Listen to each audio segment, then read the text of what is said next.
दूसरा सूत्र, पंडित अशुभ को छोड़कर शुभ का ध्यान करे और बेघर होकर ऐसे एकांत स्थान में वास करे जहां की जी लगना कठिन होता है। पंडित भोगों को छोड़कर अकिंचन बनकर उस एकांत में लवलीन रहने की इच्छा करे और चित्त के मलों से अपने को परिशुद्ध करे।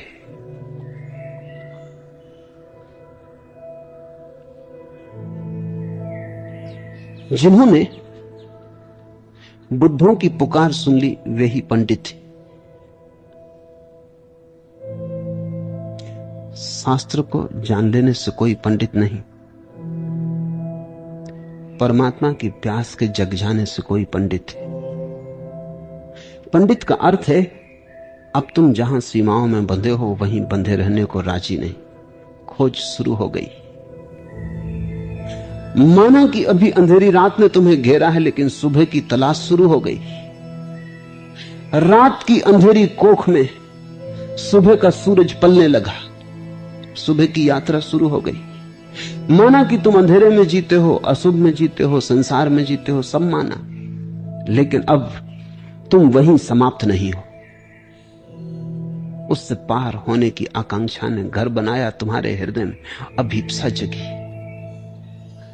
नसीम जागो, कमर को बांधो, उठाओ बिस्तर की रात कम है, सफर है दुश्वार। ख्वाब कब तक, बहुत बड़ी मंजिलें अदम है, उस दूसरे लोक तक जाने की यात्रा लंबी है। रात बहुत थोड़ी बची है। किसी सद्गुरु के सानिध्य में जब तुम अपना बिस्तर बांधने लगते हो, पांडित्य का जन्म हुआ।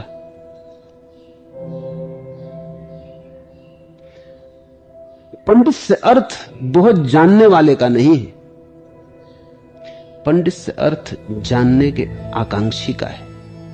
पंडित से अर्थ बहुत सूचनाओं के संग्रह का नहीं है, सत्य की अभीप्सा का है, जिज्ञासा का है। पंडित अशुभ को छोड़कर शुभ का ध्यान करे। जब बुद्ध ये कहते हैं अशुभ को छोड़कर शुभ का ध्यान करे, तो वो ये नहीं कह रहे हैं कि तुमसे अशुभ अभी इसी क्षण छूट जाएगा, लेकिन तुम उस पर ध्यान देना धीरे धीरे क्षीण करो। जिस पर हम ध्यान देते हैं उसी को हमसे शक्ति मिलती, ऊर्जा मिलती। समझो, अगर तुम्हें बहुत क्रोध आता है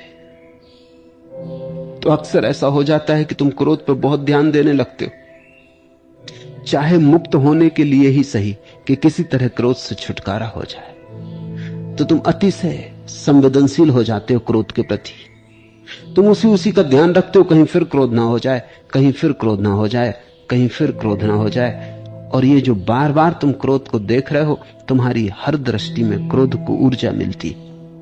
तुम जो क्रोध का बार बार स्मरण कर रहे हो, इसमें क्रोध मजबूत होता है, सघनीभूत होता है। इसमें क्रोध की लकीर तुम्हारे ऊपर गहरी होने लगती है। अगर क्रोध से मुक्त होना हो तो पहला सूत्र है, क्रोध पर ध्यान मत दो। है, मान लिया, जानो कि है, भुलाओ भी मत, दबाओ भी मत, विस्मृत भी मत करो, लेकिन ध्यान करुणा पर दो। अगर क्रोध तुम्हारा रोग है तो करुणा पर ध्यान दो। करुणा के संबंध में ज्यादा सोचो, गुनो, मनन करो, गुनगुनाओ। कहीं मौका मिल जाए तो करुणा करने से मत चूको। हम अक्सर क्या करते हैं, क्रोधी आदमी कोशिश करता है कि क्रोध का अवसर मिले तो ना करे क्रोध, ना करने में भी हो जाएगा, ना करने में ही भीतर हो जाएगा। बाहर चाहे ना भी प्रकट हो तो भी भीतर घना धुआं घेर लेगा, विषाद भर जाएगा, जहर फैल जाएगा। नहीं, अगर क्रोध बीमारी है तो क्रोध की उपेक्षा करो, ध्यान देने योग्य भी नहीं है, चिंतनीय भी नहीं है। करुणा पर ध्यान दो। करुणा क्रोध के ठीक दूसरे छोर पर है, उस पर ध्यान दो, ऊर्जा वहां डालो, करुणा को सींचो।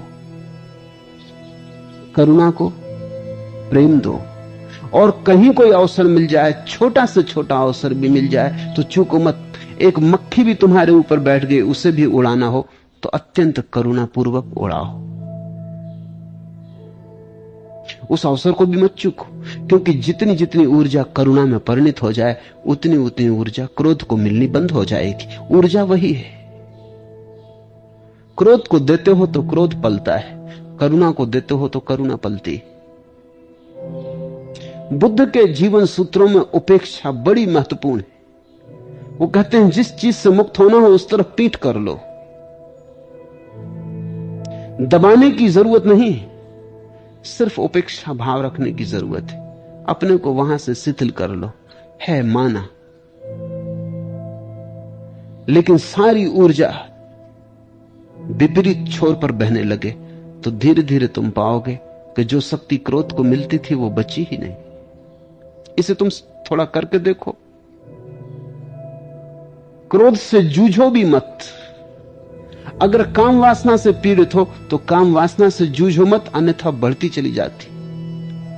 जितने तुम लड़ोगे उतना ही तुम पाओगे घाव गहरे होते चले जाते। और बार बार हारोगे तो धीरे धीरे आत्मविश्वास भी खो जाएगा। और आत्मविश्वास खो जाए तो साधक बुरी तरह भटक जाता है। लड़ो भी मत। पंडित अशुभ को छोड़कर शुभ का ध्यान करे और बेघर होकर ऐसे एकांत में वास करे जहां की जी लगना कठिन होता है। साधारणतः हम भीड़ में जीते, साधारणतः हम भीड़ में ही बड़े हुए, साधारणतः हम भीड़ का ही अंग हैं। साधारणतः भीड़ हमारे भीतर भरी है। भीड़ ने हमारे भीतर भी कब्जा कर लिया है। हमारे भीतर कोई एकांत स्थान नहीं बचा है। तुम कहते जरूर हो कि अपने घर में तो प्राइवेसी है, एकांत है, वहां भी नहीं। रात के सपने तक में भीड़ तुम्हारा पीछा नहीं छोड़ती। तुम्हारी दयनीय अवस्था सोचो तो। रात सोए हो, सपने में पड़े हो, तब भी लोग मौजूद हैं।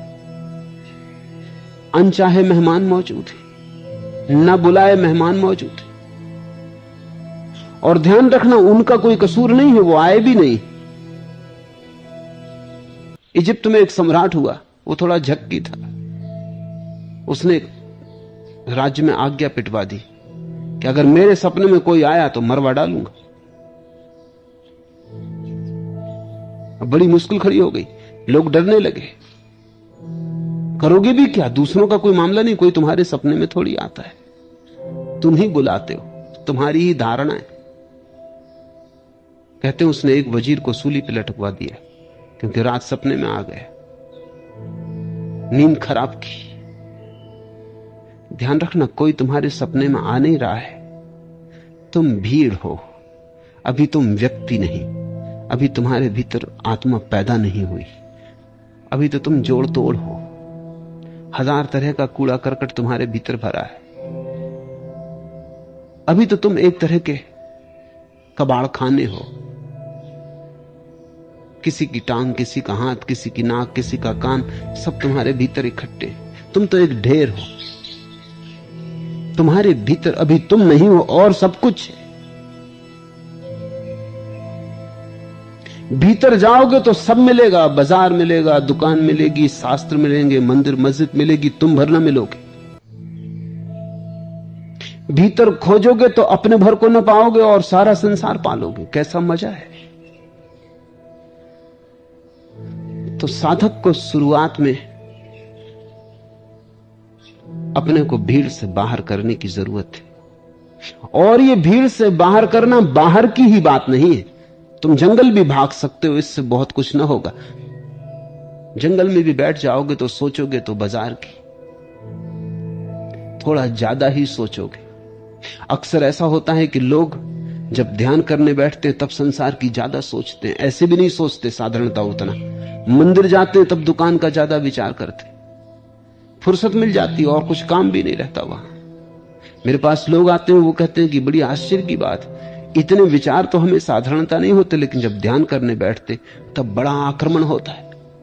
ध्यान विचार ही विचार से भर जाता है। बाकी समय तुम उलझे रहते हो, विचार तो चलते रहते हैं, लेकिन देखने की भी फुर्सत कहां। ध्यान के समय तुम खाली होकर बैठते हो, थोड़ी नजर मुक्त होती है, उलझाव नहीं होता, सारी दुनिया झपट पड़ती मालूम पड़ती। प्रश्न बाहर का नहीं, लेकिन बाहर का एकांत भी सहयोगी हो सकता है। असली सवाल भीतर के एकांत का है। ऐसे एकांत में वास करे कि जहां जी लगना कठिन होता है। तुम्हारा जी ही भीड़ में लगता है। खाली बैठे हो, अखबार पढ़ोगे, अखबार यानी भीड़ की खबरें। खाली बैठे हो, रेडियो खोल लोगे, टेलीविजन चला लोगे। खाली बैठे हो तो मित्र के घर पहुंच जाओगे, क्लब पहुंच जाओगे, पड़ोसी से बात करने लगोगे। खाली बैठे हो तो कुछ ना कुछ करोगे। बिना दूसरे के तुम्हारा जी नहीं लगता। दूसरे पे इतने निर्भर हो, दूसरा तुम्हारा मालिक है। दूसरे के बिना घड़ी भर बिताना मुश्किल हो जाता है। तुम्हारी स्वतंत्रता कैसी, ये तुम्हारा स्वामित्व कैसा है, तुम अपने भी नहीं हो। वही व्यक्ति अपना स्वामित्व पाना शुरू करता है जो एकांत और निज को जीने लगता है, जो अपने साथ होने में भी आनंद पाता है। दूसरे के साथ होना ही जिसका एकमात्र सुख नहीं है, जिसका अपने साथ होना परम सुख बन जाता है। और बड़े मजे की, यद्यपि विरोधाभासी बात यह है कि जो व्यक्ति अपने साथ बहुत आनंद अनुभव करता है, दूसरे उसके साथ बड़ा आनंद पाएंगे। तुम तो अपने साथ ही परेशान हो, तुम दूसरों को साथ उनको भी परेशान ही करोगे। करोगे क्या? अपने को परेशान कर लेते हो तो दूसरों को भी परेशान करोगे। तुम उनको उबा रहे हो, वो तुमको उबा रहे हैं। वो तुम्हारी सुन रहे हैं क्योंकि उनको अपनी कहनी। तुम भी अपने एकांत से घबरा के भाग आए हो, वो भी अपने एकांत से घबरा के भाग आए। दोनों विक्षिप्त हो। दो आदमियों की बातें तो सुनो, गौर से सुनो। तुम हैरान होगे, वो एक दूसरे से बात कर ही नहीं रहे, अपनी अपनी कहे चले जा रहे। किसको फुर्सत है किसी से बात करने की? अपना अपना काफी भरा हुआ गुबार है। तो पहली तो बात है कि एकांत में थोड़ा रस लेना शुरू करो। बुद्ध कहते हैं पंडित वही है। क्यों? क्योंकि समझदार वही है जो अपने भीतर जीने की सुविधा बनाने लगे, अपने भीतर के आकाश में रमने लगे। क्योंकि वही तुम्हारे प्राणों का प्राण है, वही तुम्हारा जीवन स्रोत है, वही तुम्हारा उद्गम है, वही तुम्हारा अंत है, वही है मंदिर, वही है विराजमान प्रभु। अगर कहीं वही सब कुछ है। उसे जिसने गमाया सब गमाया, उसे जिसने पाया सब पाया। और बेघर होकर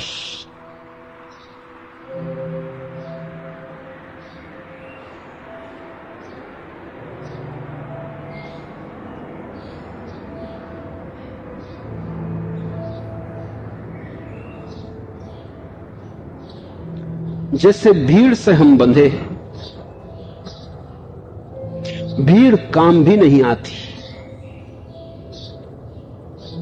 सिर्फ भुलाने का बहाना है, एक नशा है। जिंदगी के असली क्षणों में तुम सदा अकेले रह जाते हो। जन्म जब हुआ तुम अकेले, तुम्हारे भीतर तुम ही थे और कुछ नहीं। मरोगे तब अकेले, तुम्हारे भीतर तुम ही रहोगे और कुछ नहीं। और कभी अगर तुम थोड़ी समझ का उपयोग करो तो जीवन में जब भी तुम्हें ऐसे कोई क्षण मिले, पुलक के, अहोभाव के, धन्यता के, तब भी तुम पाओगे तुम अकेले। सुबह उगते सूरज को साथ, क्षण भर को राग बन गया, सूरज के रंग फैल गए। तुम अचानक पाओगे कोई भी ना रहा वहां, भीतर का आकाश एकदम खाली हो गया। वहीं सौंदर्य का थोड़ा सा रस आएगा।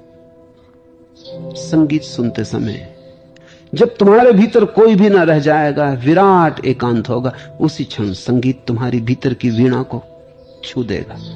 भीतर की वीणा पे टंकार पड़ जाएगी। तुम्हारी भीतर की वीणा जब तक न बजने लगे कैसे तुम बाहर का संगीत समझोगे?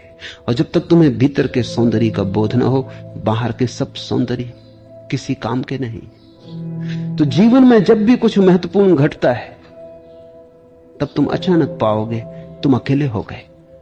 तुमसे एक कठिन बात कहना चाहूंगा, अगर तुम्हारे जीवन में कभी प्रेम घटा है तो तुम अचानक पाओगे कि तुम अकेले हो गए। हालांकि प्रेम में लोग सोचते हैं कि अब दो साथ हो गए, लेकिन यह बात सच नहीं है। प्रेम में दो एकांतों का मिलन होता है। दो व्यक्ति अकेले हो जाते हैं प्रेम में, दो व्यक्ति भीड़ से मुक्त हो जाते हैं। और प्रेमी जब दो होते हैं तो वहां कोई भीड़ नहीं होती, वहां दूसरा होता ही नहीं। वहां तुम अकेले होते हो, दूसरा भी अकेला होता है।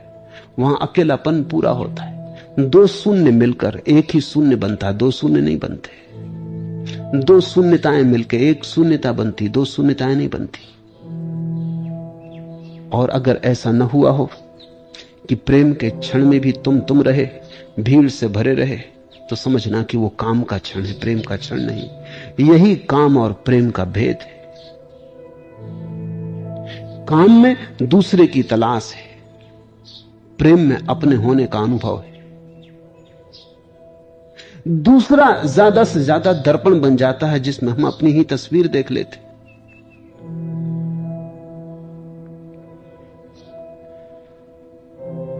जब भी तुम अकेले हो, उन क्षणों का उपयोग करो, उन एकांत के क्षणों को सौभाग्य मानो, उनका उपयोग करो, उनमें रमो। धीरे धीरे रस आएगा, स्वाद जमेगा। शुरू शुरू तो बड़ी बेचैनी होगी, जी घबराएगा। वही तो बुद्ध कहते हैं, ऐसा एकांत जहां जी लगना कठिन हो जाता। तुम्हारा जी ही उधार है, वो भीड़ में ही लगता है। उसे दुर्गंध की आदत पड़ी है, सुगंध में तिल मिलाता है। एकांत की शांति खाती है, भीड़ का शोरगुल भाता है। थोड़ी आदत बदलेगी, समय लगेगा, लेकिन एक बार स्वाद लग जाए एकांत का, तो तुम भीड़ में भी रहोगे और अकेले ही रहोगे।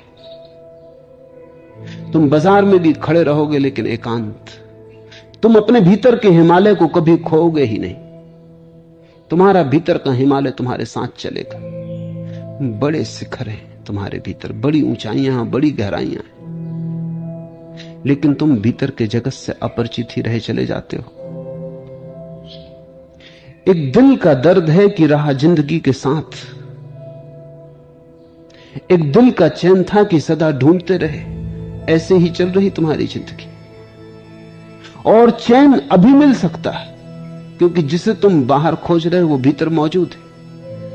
और दुख अभी खोज सकता है, क्योंकि बाहर की खोज के कारण पैदा हो रहा है। फिर मुझे दोहराने दें, एक दिल का दर्द है कि रहा जिंदगी के साथ। एक दिल का चैन था कि सदा ढूंढते रहे। ये तुम्हारी पूरी जिंदगी की कहानी, जीवन कथा है। जिंदगी भर खोज रहे हैं कि कहीं कोई चैन मिल जाए, और जिंदगी भर खोज रहे हैं कि किस तरह दुख से छुटकारा हो जाए, लेकिन यह हो नहीं पाता। दिशा कुछ गलत है।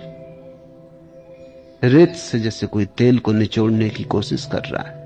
चैन है भीतर, उसे तुम बाहर खोज रहे हो। दुख है बाहर, चैन है भीतर। बाहर खोजते हो दुख ही दुख पाओगे, भीतर खोजो सुख का स्वर बजने लगता है। और ध्यान रखना, अकेले आना है, अकेले जाना है। तो बीच के ये थोड़े दिन हैं, भीड़ से बहुत ज्यादा अपने को मत भरो। ये बीच भी अकेलेपन से भर जाए तो तुम्हें जीवन के सारे राज, सारी कुंजियां मिल जाएंगी। और कब कौन साथ देता है, किस बात में कोई साथ देता है, सब साथ धोखा है। सेह बख्ती में कब कोई किसी का साथ देता है, कि तारीकी में साया भी जुदा रहता है इंसान से। कौन साथ देता है मुसीबत के क्षण में? ये सब सुख का राग रंग है। सब साथी सुख के मालूम होते हैं। अंधेरा जब घेर लेता है, कौन किसका साथ देता है? मौत जब हाथ में आती है तो कौन तुम्हारे हाथ में हाथ देता है? कि तारीकी में साया भी जुदा रहता है इंसान से, अंधेरे में तो अपनी छाया भी साथ छोड़ देती है। दूसरे का तो भरोसा क्या? इस सत्य को जो स्वीकार कर लेता है, समझ लेता है, वो अपने साथ हो लेता है, वो असली साथ खोज लेता है। बेघर भी समझ लेने जैसा शब्द है। इसका मतलब यह नहीं कि तुम घर छोड़ के भाग जाओ। इसका कुल मतलब इतना है कि तुम जहां भी रहो घर ना बनाओ। इसका यह मतलब भी नहीं है कि तुम छप्पर न डालो। इसका यह मतलब भी नहीं है कि तुम किसी छाया में न ठहरो। इसका कुल मतलब इतना है कि तुम कभी भी यह मत सोचना कि यह तुम्हारा घर है, सराय ही रहे। ज्यादा से ज्यादा रात का पड़ाव है, सुबह हुई चल पड़ना है।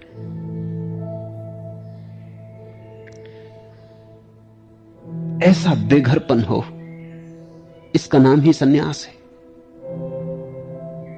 एक शब्द है हमारे पास, ग्रस्त।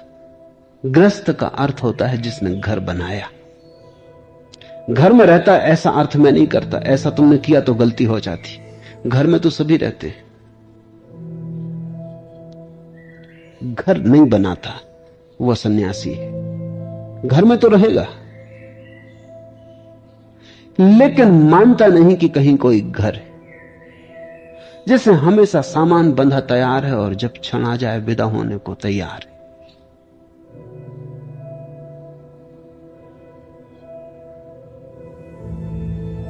अमेरिका का एक प्रेसिडेंट मरने के करीब था, तो चिकित्सक ने ठीक समझा कि उसे कह देना जरूरी है। पास आके कहा कि आपकी मृत्यु की घड़ी। सोचा था डरेगा, घबराएगा। उसने जरा सी आंख खोली और कहा, रेडी, तैयार हूं। बस इतनी ही बात कही।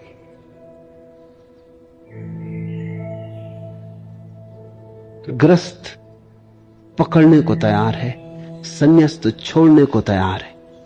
यह तैयारी की बात है। जरूरी नहीं कि तुम छोड़ो।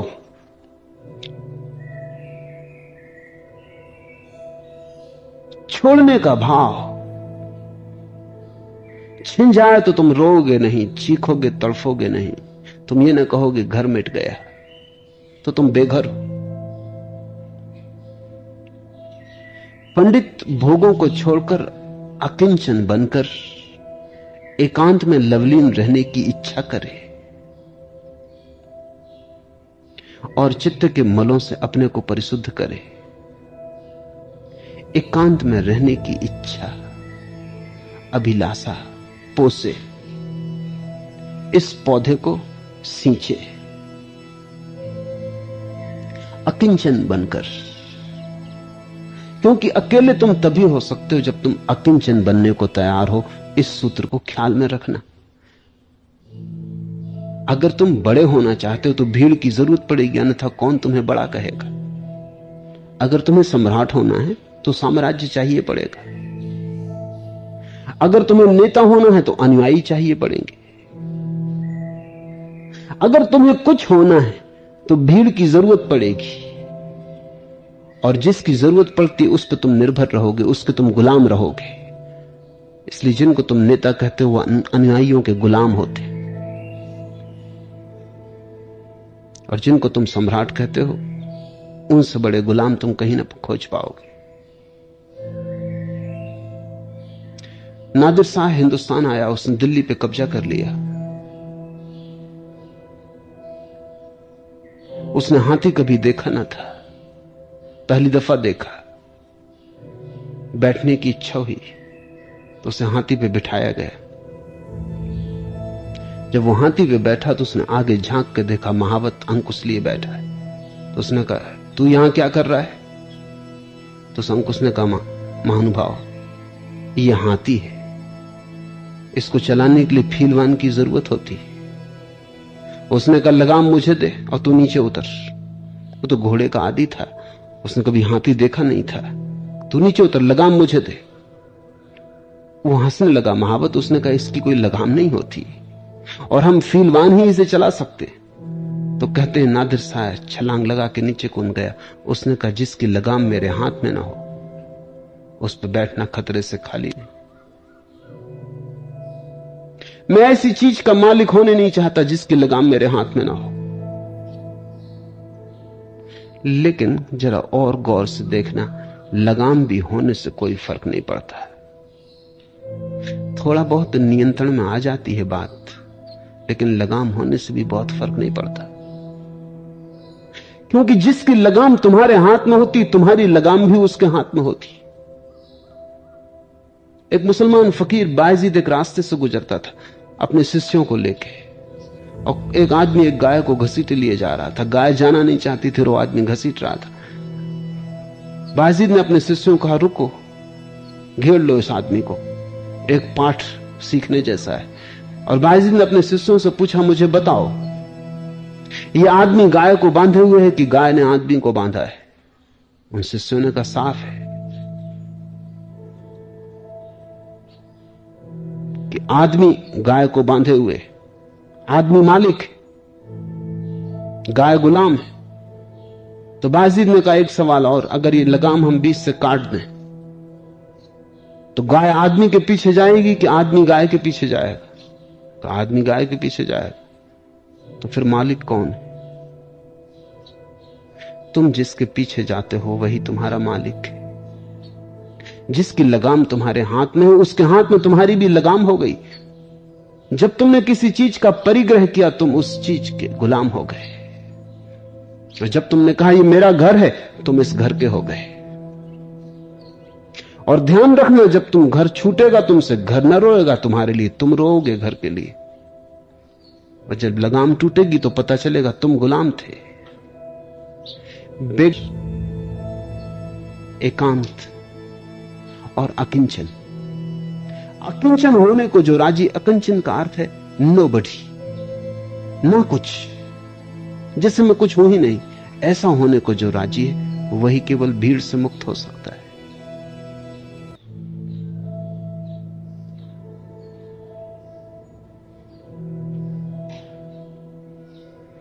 लेकिन ये अनुभव हम सभी को होते, ये अनुभव कुछ अनूठे नहीं।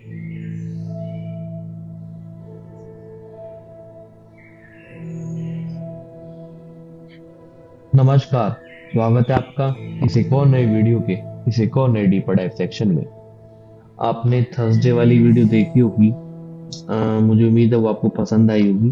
ये वीडियो अगर आपने यहाँ तक सुन ली है तो मैं उम्मीद करता हूँ आपको ये भी पसंद आई होगी। आपके इस बारे में क्या विचार है? ये टॉपिक लोनलीनेस, सॉलिट्यूड, ये बहुत पहले एक वीडियो आई थी।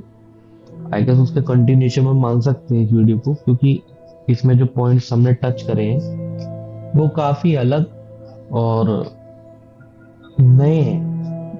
ये पिछली वाली अलोननेस की वीडियो थी, इसमें नहीं थे। आप सोच रहे हो कौन सी, तो डिस्क्रिप्शन में जाके देख सकते हो। वो वीडियो आईपेन में भी थी, बीच में भी आई होगी, और अब भी डिस्क्रिप्शन में जाके आपको मिल जाएगी वीडियो, जहाँ आपको दिख जाएगी वो अलोननेस वाली वीडियो। शायद उसका थंबनेल अकेला खुद का राजा करके है। अगर आपने हमारा टेलीग्राम ज्वाइन नहीं करा है तो टेलीग्राम आप जल्द से जल्द ज्वाइन करें। उस पर रेगुलर कंटेंट आता है। अब और ज़्यादा आने की कोशिश है धीरे धीरे। और ज़्यादा से मेरा मतलब है कस्टमाइज्ड म्यूजिक बैकग्राउंड्स आने शुरू हो जाएंगे, विदाउट बैकग्राउंड वीडियो। उस पर विदाउट बैकग्राउंड ऑडियो है मौजूद, विदाउट बैकग्राउंड म्यूजिक वीडियो बहुत बहुत ज़्यादा लोगों की कमेंट्स आती हैं। तो प्लीज़ आप लोग समझो, यहाँ पॉसिबल नहीं है। वहाँ पॉसिबल है तो मैं वहाँ अपलोड करूँगा। आप लोग जल्द से जल्द टेलीग्राम में जितनी ज़्यादा लोग जुड़ सकते हैं उतनी ज़्यादा जुड़ें। वहाँ without background video, without background, with different backgrounds video, सारी चीज़ें कस्टमाइजेबल तरीके से आप सबके सामने उपलब्ध कराने की पूरी कोशिश है। तो आप लोग वहाँ जुड़े, अपनी अपनी रिक्वेस्ट डालें। जिस जिसको कस्टमाइज म्यूजिक चाहिए वो मैंने वहाँ पोस्ट करा था, तो आप लोग वहाँ मेरे को कमेंट कर दिया करें। वहाँ पे एक और ग्रुप होता है कि आप मेन टेलीग्राम ग्रुप से कमेंट सेक्शन का ग्रुप, वहां जाकर कमेंट कर दिया करें कि मेरे को इस वाले म्यूजिक के साथ उस वाले म्यूजिक के साथ चाहिए। वहां नहीं कर सकते, यहाँ कर दीजिए, लेकिन फिर टेलीग्राम ज्वाइन जरूर कर लीजिए, क्योंकि सिंक होना चाहिए दोनों में, क्योंकि फिर दिक्कत हो जाती है। यहाँ समझो आप लोग इतना ज्यादा एक फ्रीडम पॉसिबल नहीं है एज अ क्रिएटर, लेकिन टेलीग्राम पर इससे काफी ज्यादा पॉसिबल हो पाती है। तो इसलिए वहां सब लोग जुड़े और देखें। और हाँ, पिछली वीडियो में मैंने आपको बताया था नए चैनल वाली बात, तो आई होप आप सब लोगों ने वो चैनल विजिट करा होगा, आपने देखा होगा। मैं उम्मीद करता हूँ तो आप जितना जल्दी हो सके उतनी जल्दी दूसरे चैनल पर जाएं। बहुत अलग चैनल है, इससे रिलेटेड नहीं है कुछ भी, इस टॉपिक से रिलेटेड नहीं है कुछ भी, अलग चैनल है, अलग एक उसका सारी बातें हैं। तो मैं उम्मीद करता हूँ आप उसको जाके देख, उसको भी उतना प्यार दिखाएंगे और उसको भी हमारे साथ उतना ही प्यार देंगे।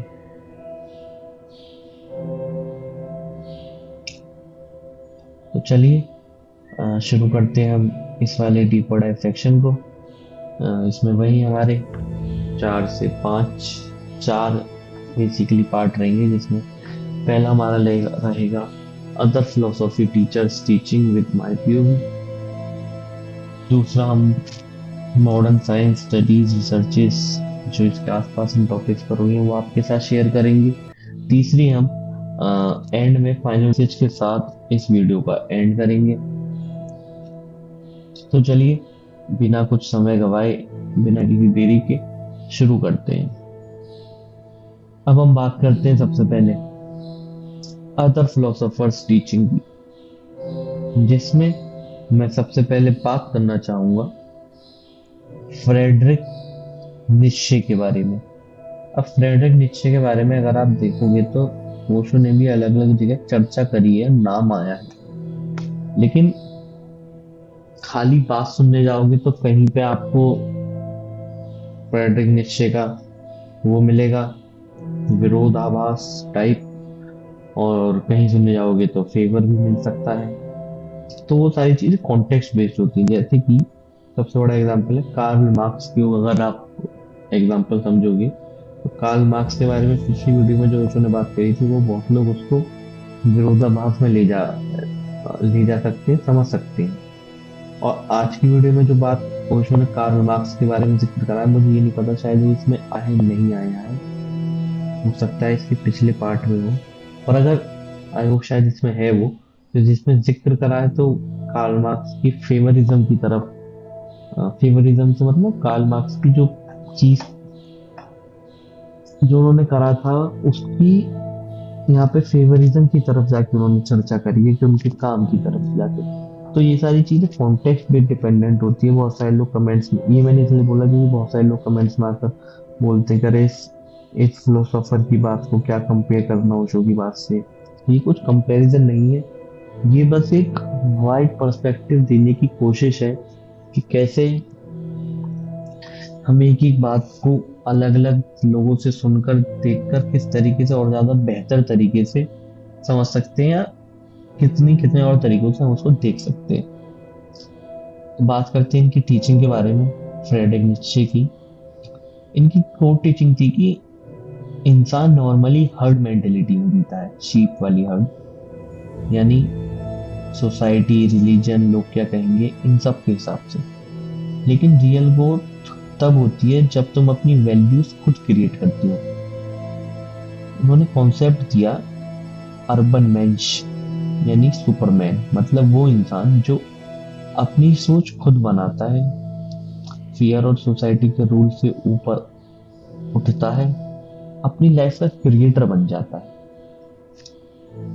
यानी कि बोरोड लाइफ नहीं जीता, अपनी लाइफ खुद क्रिएट करता है। इस एग्जांपल से वो समझाऊं तो मेरी एक कोशिश और रहेगी कि मैं हर के बाद अब रेदर देन थ्योरी के बाद में थ्योरी के बजाय एग्जांपल से जितना ज्यादा हो सके उतना ज्यादा एग्जांपल से बोलकर समझाऊं, क्योंकि लोगों की कमेंट्स आती हैं कि भैया एग्जांपल ज्यादा दिया करो, तो उसके पर्सपेक्टिव में चेंज करने की कोशिश है। तो ये भीड़ मेंटेलिटी और बोरोड लाइफ वाली बात को अगर हम उससे देखें एग्जाम्पल से, तो आप एग्जाम्पल देखो कि हमारी लाइफ चलती कैसे है।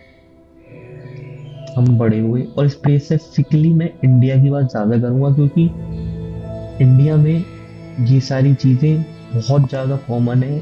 आप बहुत सारे देश देख लो बाहर के, वहां नहीं होता इस तरीके से। मैं ये नहीं कहूंगा जीरो, वहां जीरो है या 100 है।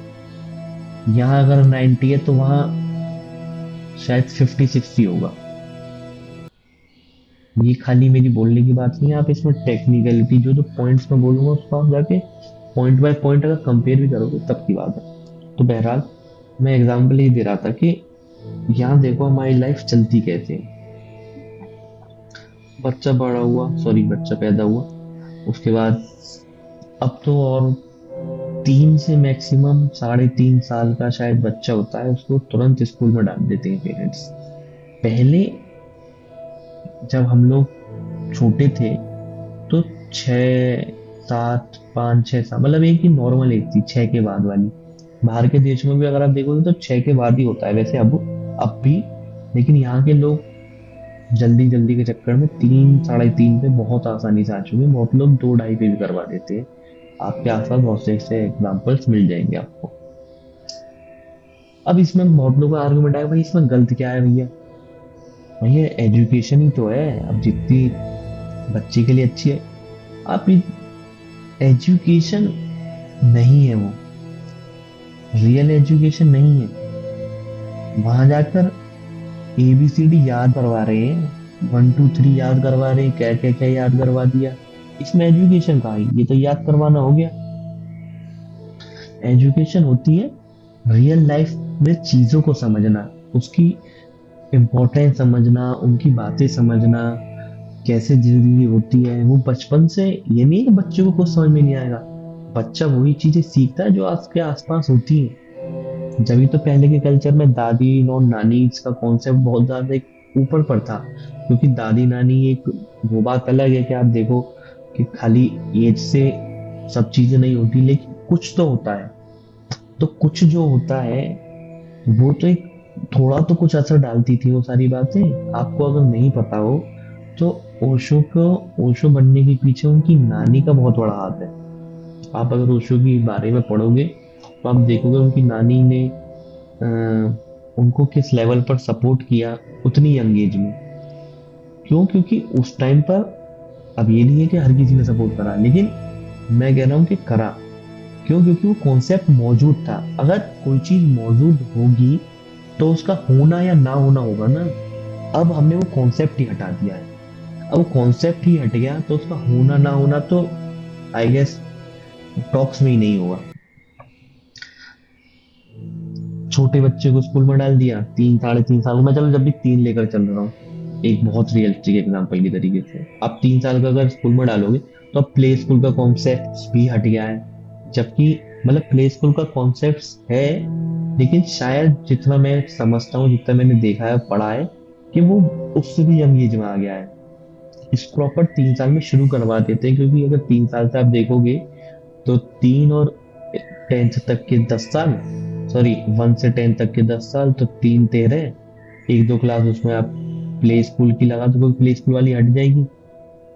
और फिर एक नर्सरी LKG वगैरह होती है शायद, तो 13 तो वो हो गए, और नर्सरी LKG जोड़ दो तो तुम्हारा 15, और फिर जोड़ो तो 17। ये ज्यादा हो रही है। मैं कह रहा हूँ 16 साल में अब 12th हो जाती है। अब कैसे हो रही है वो 16 साल में 12th? 16 साल में 12th के लिए 12 तो प्रॉपर हटा दो तो बचे 4। तो उस 4 में तुम्हारा 1 साल की होती है फिर शायद नर्सरी, या फिर वो 2 साल में एडमिशन करा देते होंगे। क्योंकि 16 साल की 12th होना आज के टाइम में इज वेरी कॉमन, बहुत ज्यादा कॉमन है। इनफैक्ट मैं ऐसे बहुत सारे लोगों से मिलता हूँ, मेरी बात होती है, इंस्टाग्राम पर बहुत लोग रीच आउट करते हैं, और फिर बहुत सारी जगह 16 की अगर 12th नहीं हो तो बच्चा एक उसमें रहता है कि यार मैं पीछे तो नहीं रह गया, यार मेरी कुछ लाइफ के साल मैंने बर्बाद तो नहीं कर दिए। लेकिन समझो भाई 16 की 12th करने के लिए उसके पीछे कितना कुछ करना पड़ रहा है। तो मुझे तो तो वही बात है, और ये क्यों करना पड़ रहा है? हर्ड मेंटेलिटी, सोसाइटी और लोगों ने कुछ, किसी ने कुछ सोचकर शुरू करा। अब वो सोच किसी को नहीं पता सही थी गलत, उससे तो मतलब ही नहीं, वो तो जब आएगी जब वो होगी ऐसा ही सही, लेकिन हम कर रहे हैं। उसके बाद तुरंत जब ट्वेल्थ खत्म हो उसी के तुरंत कॉलेज मिल जाना चाहिए भाई, क्योंकि साल बर्बाद थोड़ी करने हैं हमको जिंदगी में। मैं लाइफ पैटर्न समझाता हूँ। 16 के तुरंत बाद हमने कॉलेज ज्वाइन कर लिया, क्यों? क्योंकि साल बर्बाद नहीं होनी चाहिए भाई बच्चे की। 16 से, चलो मैं जब भी कह रहा हूँ शायद 16 में हुई होगी तो 17 लगा लेते हैं जब भी, ये बिल्कुल वेग, इससे एक्सट्रीम एग्जांपल ले रहा हूँ, इससे तुम्हें कम ही सारी केस मिलेंगे। 17 से 4 साल की लगाओगे तो 18, 19, 21 से 22 साल लगा लेते हैं। 4 साल की होती है ऑलमोस्ट अब डिग्री, शायद एमबीबीएस या लॉ की ही डिग्री है शायद, जो 5 साल की होती है शायद, correct me if I wrong. तो 21 साल हो गई। अब 21 साल के बाद तुरंत जॉब लग जानी चाहिए, मतलब कॉलेज खत्म होने से पहले you should have a job, not just a job, you should have a earning source. यहाँ अर्निंग सोर्स और जॉब में अंतर ये है कि अर्निंग सोर्स अगर चाहिए तो वो भी 21 से 22 साल की उम्र तक आ जाना चाहिए। क्यों आ जाना चाहिए? क्योंकि शर्मा जी की लड़की की 21 साल में 50,000 रुपए की नौकरी लग गई थी। क्यों? क्योंकि गुप्ता जी के लड़के ने सीए निकाल लिया था, तो 22-23 साल की उम्र में वो सीए बन जाएगा। किसी ने यूपीएससी निकाल लिया तो वो यूपीएससी ऑफिसर, इंस्पेक्टर, ये सारी पोस्ट पर, आईपीएस की पोस्ट पर आ जाएगा। तो इसलिए हमको भी भाई 21 से 22 साल की उम्र में कॉलेज खत्म करके जॉब, और अगर अपना बिजनेस स्टार्ट करना है तो उसके लिए भी एज नहीं है, उसके लिए आपके पास टाइम नहीं है, एक्सप्लोरेशन के लिए टाइम नहीं है। क्यों? क्योंकि समय बर्बाद हो जाएगा भाई, सही बात है, समय बचाना है। तो 21 से 22 साल की उम्र में वी आर अर्निंग, 21 से 22 साल की उम्र में जॉब मिल जानी चाहिए। अब के बाद 2-3 साल काम करो और 24 से 25 साल की उम्र में शादी हो जानी चाहिए।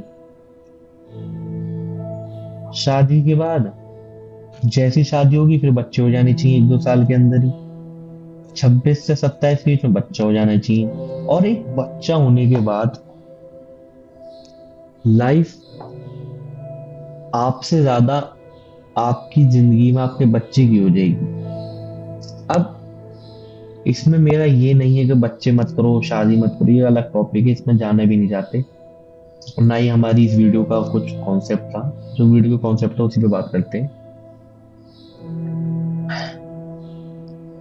उसके बाद करोगे क्या? 28 के हो गए, मैं कह रहा हूँ 28 की उम्र में बच्चा हो गया अभी, अब फिर क्या? 28 के बाद क्या? नहीं मिला जवाब। 28 के बाद क्या? जो नौकरी पकड़ी थी उसको करते जाओ या उससे बेहतर ढूंढते जाओ। शादी कर ली, उसके साथ रहते रहो। बच्चा कर लिया, उसके बारे में सोचते रहो, इसको ये करना ना है, इसको ये कराना है। तो ये जो तुम्हारे साथ हुआ ये तुम अब उसके साथ करते रहो, चलती रहेगी लाइफ लॉन्ग साइकिल। यही है वही पैटर्न जो हम सबको सिखाया जाता है। यही है, अगर हम इसके कुछ खिलाफ करेंगे तो हमारे घर वाली सबसे पहले कहेंगे कि अरे लोग क्या कहेंगे। ये जिंदगी हमारी क्रिएट करी हुई नहीं है,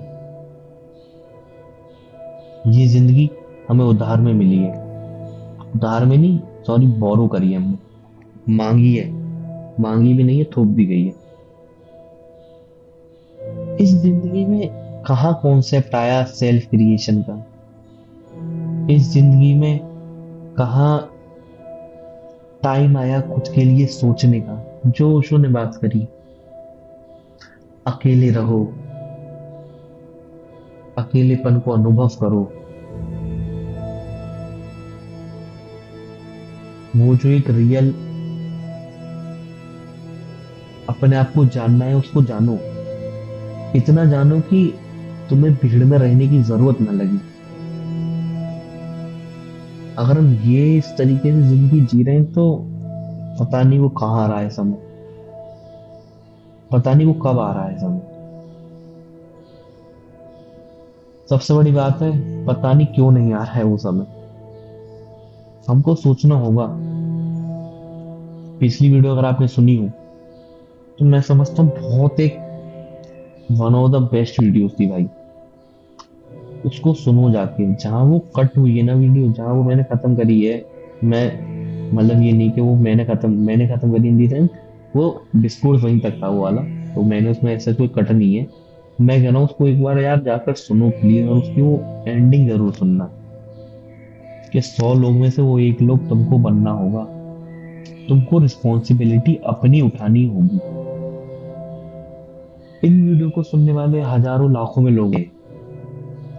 लाख में से कोई 10 ही सही, किसी 10 ने भी अगर ट्रांसफॉर्मेशन की सोच ली और 10 ने अपने ऊपर रिस्पॉन्सिबिलिटी ले ली, भाई कितनी बड़ी बात है। सोच रहे हो, लाखों में से 10 तो यहाँ हो गए। फिर ऐसे कितनी लाखों लोग वीडियो देखते होंगे, कितने लोग अलग अलग तरीके से पढ़ते होंगे, सुनते होंगे, कि 100 का आंकड़ा कितना छोटा है।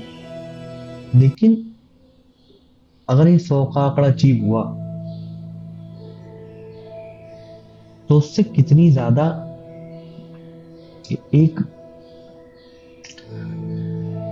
वो होगी, यानी कितनी ज्यादा एक सूरज उग सकता है उसे पृथ्वी पर रहते हुए भी, वो आप लोगों को समझना होगा। उसको थोड़ा सोचो। अब हम बात करते हैं मॉडर्न साइंस सेक्शन की, सॉरी मॉडर्न साइंस की रिसर्चेज, और जो हमारे सामने रही हैं उनकी। आप सोच रहे हो कि भैया एक ही कैसे? एक इसलिए कि अब हमने खाली फ्रेडरिक निश्चे को एक्सप्लेन करा है प्रॉपरली, जो उनकी थिंकिंग थी with example with his teachings. तो बताना आपको कैसा लगा कि हम किसी एक फिलोसोफर को देखें और उसको बिल्कुल डीप में एक्सप्लेन करें, रेदर देन अलग अलग फिलोसोफर्स की थोड़ी थोड़ी बातें समझें। मेरे हिसाब से दोनों अपनी अपनी जगह सही है, लेकिन मैंने कोशिश करी है इसमें इस तरीके से देखने की। तो आप लोग प्लीज कमेंट में बताना आपको क्या ज्यादा बेटर लगा। जब हम मॉडर्न साइंस की और रिसर्चेस की मैं आपसे बात करना चाहूंगा, तो मैं आपके सामने कुछ रिसर्चेस शेयर करूंगा, उसके अराउंड मैं आपको बातें बताना चाहूंगा। तो जो मेरे पास सबसे पहली है वो है neuroplasticity brain rewires based on attention. इसके की साइंटिस्ट थे हमारे सामने माइकल और नॉर्मन डोजे। की रिसर्च क्या थी? ये रिसर्च थी कि 1990 तो 2000 में एक्सपेरिमेंट हुए, जहां मंकीज और ह्यूमन को स्पेसिफिक टास्क रिपीट करवाए गए, और ब्रेन स्कैन्स में दिखा गया कि जिस स्किल को रिपीट किया उसका ब्रेन एरिया लिटरली ग्रो हो गया। अब एग्जाम मतलब कि उनका हिप्पोकैम्पस यानी मेमोरी एरिया बड़ा निकला, क्योंकि उन्हें कॉम्प्लेक्स मैप्स और याद रखने पड़ते थे। एग्जाम्पल था सॉरी टैक्सी ड्राइवर का। इससे ये प्रूव हुआ कि हमारा ब्रेन जो है ना वो फिक्स्ड नहीं है। अब अगर फिक्स्ड होता तो वो वाला एरिया बड़ा कैसे हो जाता? हमारा ब्रेन एक बहुत सिंपल फिलोसॉफी यूज करता है, use it more it becomes stronger physically. Brain और फिजिकली हमारी सारी चीजें कनेक्टेड हैं, कॉन्शियसनेस से सारी चीजें कनेक्टेड हैं, और ये बातें हमको समझनी होंगी, ना कि केवल फिलोसॉफी से। हमारे सामने रिपोर्ट्स है भाई। पिछले वीडियो में बोला था कि किसी ने कि भैया रिपोर्ट्स दे दो, इस वीडियो में आपको डिस्क्रिप्शन में दे दूंगा। हो सकता है भी साथ के साथ जब वो वीडियो आप देख रहे हो जब ना हो, तो थोड़ी देर बाद आके प्लीज एक बार चेक कर लेना, वो थोड़ा अपडेट में टाइम लग जाता है। दूसरी मैं आपके सामने एक बात दूसरी शेयर करना चाहूंगा, वो है हेब्स लॉ, यानी हैबिट का बायोलॉजिकल बेस। इसके साइंटिस्ट थे डोनाल्ड हेब। इस रिसर्च में 1949 में हेब ने एक थ्योरी दी कि neurons that fire together wire together. और इस पर इन्होंने तो जब थ्योरी दी थी 1949 में, और इस पर बाद में एक्सपेरिमेंट हुआ, ईईजी प्लस एफएमआरआई ने कंफर्म किया कि जो रिपीटेड थॉट्स होते हैं वो सेम न्यूरल पाथवे स्ट्रॉन्गर करते जाते हैं। यानी जो न्यूरॉन्स एक साथ फायर होते हैं, वो एक साथ ही वायरिंग में होते हैं। मतलब कि थॉट्स रैंडम नहीं होते, वो पैटर्न बन जाता है ब्रेन में। यही है वो मेरी बात, वो पैटर्न बन जाता है ब्रेन में। वो एक आदत की तरीके से हमारे साथ रह जाती है। वो थॉट्स हमारे सामने वो एक आदत की तरीके से रहने लग जाती है। जैसे कि जिन लोगों को क्रोनिक स्ट्रेस होते हैं, वो उनका ब्रेन ऑटोमेटिकली नेगेटिव सोचता है। ये कॉमन नहीं है और ये नेचुरल नहीं है। आप लोग समझो, जो सुनना होगा वो बोलेगा अरे फालतू की बातें तो होता ही है। अरे यही तो मैं बोल रहा हूँ, ये नेचुरल नहीं है। इतना ज्यादा क्रोनिक स्ट्रेस है, कॉमन हो गया है और सबको है कि ब्रेन ऑटोमेटिकली नेगेटिव सोचता है, और ये लोग कॉमन मानते हैं जबकि है नहीं। और जो लोग ग्रेटिट्यूड प्रैक्टिस करते हैं वो नेचुरली हर सिचुएशन में पॉजिटिव फील करते हैं। ये बोलने की बात नहीं है, मैं कह रहा हूँ आप खुद जाकर देखो और समझो इन चीजों को। एक और इम्पोर्टेंट रिसर्च हुई जिनकी साइंटिस्ट रही सारा लाजेर। इसमें था माइंडफुलनेस रिसर्च थी, अवेयरनेस चेंजेस ब्रेन।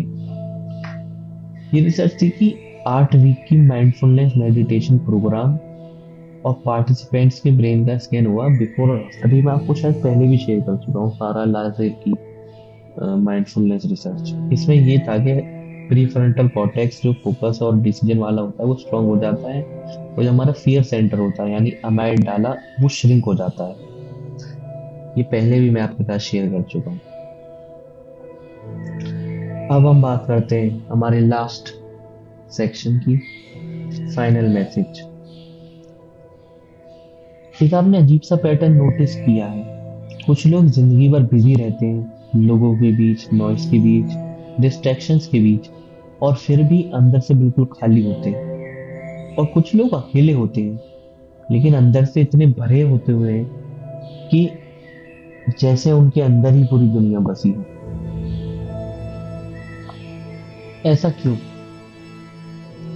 साइंस कहता है तुम्हारा ब्रेन रियलिटी को डायरेक्ट नहीं देखता, वो फिल्टर्स के थ्रू देखता है। तुम्हारी पास्ट मेमोरीज, तुम्हारी कंडीशनिंग, तुम्हारे बिलीफ्स, ये सब मिलकर एक इनविजिबल इनविजिबल लेंस बना देते हैं। और फिर तुम दुनिया को नहीं देखते, तुम अपने माइंड का प्रोजेक्शन देखते हो। इसलिए दो लोग सेम सिचुएशन में होते हैं, एक दो अपॉर्चुनिटी दिखती है, दूसरे को प्रॉब्लम। रियलिटी सेम है, एक्सपीरियंस अलग है। कभी ट्राई किया है बस 10 मिनट बिना फोन, बिना म्यूजिक, बिना डिस्ट्रैक्शन के बैठना? पहले 1 मिनट में ही माइंड रेस्टलेस हो जाता है। ऐसा क्यों? क्योंकि तुम साइलेंस से नहीं डरते, तुम अपने आप से डरते हो। साइंस में इसको बोलते हैं कॉग्निटिव ओवरलोड रिलीज। जब तुम रुकते हो तो सप्रेस थॉट्स सरफेस पर आने लगते हैं। वो सब जो तुमने अवॉइड किया, वो सब जो तुमने इग्नोर किया, सब सामने आ जाता है।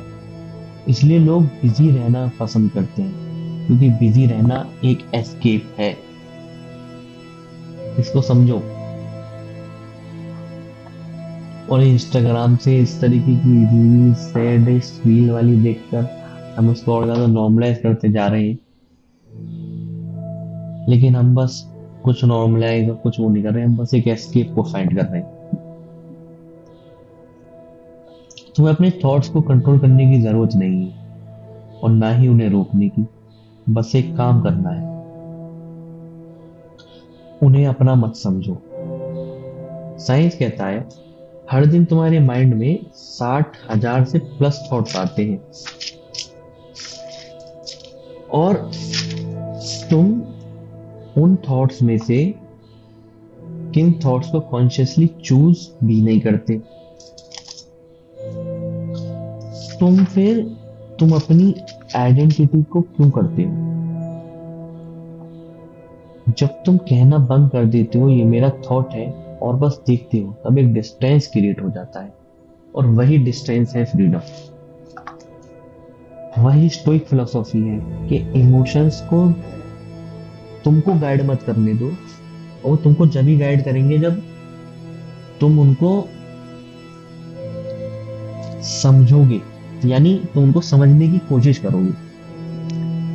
इसमें एक और जो तुमने बहुत ज्यादा एक माइंड चेंजिंग थिंग बोली कि तुम उस पर ध्यान मत दो, तुम उसके अपोजिट इमोशन पर बिल्कुल टेक डाउन करो। अगर तुम्हें गुस्सा आता है तो करुणा पर ध्यान दो। जहां मौका मिले वहां क्रोध को रोको मत। क्रोध को तो तुम आ रहा है उसको आने दो, उसको अपना मत मानो, ये तो वो अलग होगी, थ्योरी होगी। मैं प्रैक्टिकल बोल रहा हूँ। क्रोध का अपोजिट क्या हो गया? करुणा, मदद, सिंपैथी। जहां मैं नहीं बोल रहा, ओशो ने जो बोला था वो बोल रहा हूँ कि जहां इसका उल्टा करने का मौका मिले बिल्कुल ही कर दो भाई, 120% लगा दूंगा। तो धीरे धीरे वो, अब वही वाली बात, माइंड वाली बात, जो ज्यादा करोगे वो स्ट्रांग हो जाएगी, और जो नहीं करोगे वो अपना वीक होती होती रह जाएगी। एक प्रोसेस है, इसको प्रोसेस की तरह देखो। तुम्हारा ये सोचने से नहीं गुस्सा गलत बात है, मुझे गुस्सा नहीं करना चाहिए, नहीं गाली देना नहीं, अरे उससे नहीं होगा कुछ। एडिक्शन ही इन सब चीजों को दबाओ मत, इनसे लड़ो मत, इनसे जूझो मत। इनसे लड़ने से, इनसे जूझने से बस एक चीज मिलेगी हमको, निराशा, कि मैं नहीं कर पाया। मास्टरबेशन नो फैप के ऊपर भी वीडियो है, आपने अगर जाके देखी, उसमें तुम जितना तुम उसको दबाने की कोशिश करोगे वो उतनी ज्यादा, और नहीं भाई करनी है वाली बात आ जाएगी। उसकी जगह तुम अशुभ को खत्म मत करोगे, अशुभ को अशुभ मत बोलो, उससे कुछ नहीं होगा। जो शुभ है उसको मानो, मानो मतलब उस पर ध्यान दो। एनर्जी या तुम, इन शॉर्ट एनर्जी या तो हिलाने में लगेगी, या एनर्जी काम करने में लगेगी, या जिम जाने में लगेगी। तुम रिप्लेस करो। डोपामिन डिटॉक्स अगर आपने पढ़ी हो तो उसमें डोपामिन डिटॉक्स का सबसे बेहतरीन और मोस्ट सिंपल उपाय बोलती है बुक कि you replace them first. Scrolling को रीडिंग से बदलो, फोन एडिक्शन को अच्छी मूवीज से बदल दो। शुरू में अच्छी मूवीज से बदल दो, और फिर बाद में कुछ प्रोडक्टिव करने से बदल दो, जिम जाने से बदल दो, इधर उधर टाइम वेस्ट करने से, फालतू के लोगों के साथ समय बिताने को अच्छी म्यूजिक सुनने में बदल दो। इस तरीके के डिस्कोर्सेज ऑडियो पे लगाकर सुनते रहो, कानों में लगाकर सुनते रहो। और हाँ, अगर आपको ऑडियो में सुनना है तो सॉरी, वो एक साथ दिमाग में प्रमोशन नहीं, स्पॉटिफाई पर भी वीडियोस हैं, ऑडियोज हैं, अभी कुछ ही पहुंची है, तो आप स्पॉटिफाई पर जाकर भी सुन सकते हो। तो तुम्हें करना होगा। तुम्हारी जिंदगी तुम्हारे कंट्रोल में तब आती है जब तुम समझते हो कि तुम थॉट नहीं हो, तुम उनके विटनेस हो। धन्यवाद। आप सबने यहाँ तक मेरी बात सुनी, उसके लिए बहुत बहुत बहुत ज्यादा प्यार, बहुत दिल से शुक्रिया। आगे भी आप इस तरीके से प्यार देते रहे, सपोर्ट करते रहे। आपको क्या विचार है, क्या आप अलग सुनना चाहते हैं, आपने इसके बारे में क्या समझा, आपको क्या लगा, किस थॉट पर आपके विचार मिले, किस पर नहीं मिले, आप सब बातें कमेंट्स में जरूर बताएं। टेलीग्राम, इंस्टाग्राम जरूर ज्वाइन करें, जल्द से जल्द ज्वाइन करें। हमारा दूसरा चैनल जो थ्योरीज, पीओवीज, स्टोरी से रिलेटेड है, उसको जाकर जरूर देखें। उम्मीद करता हूँ आपको वीडियो पसंद आई होगी। धन्यवाद।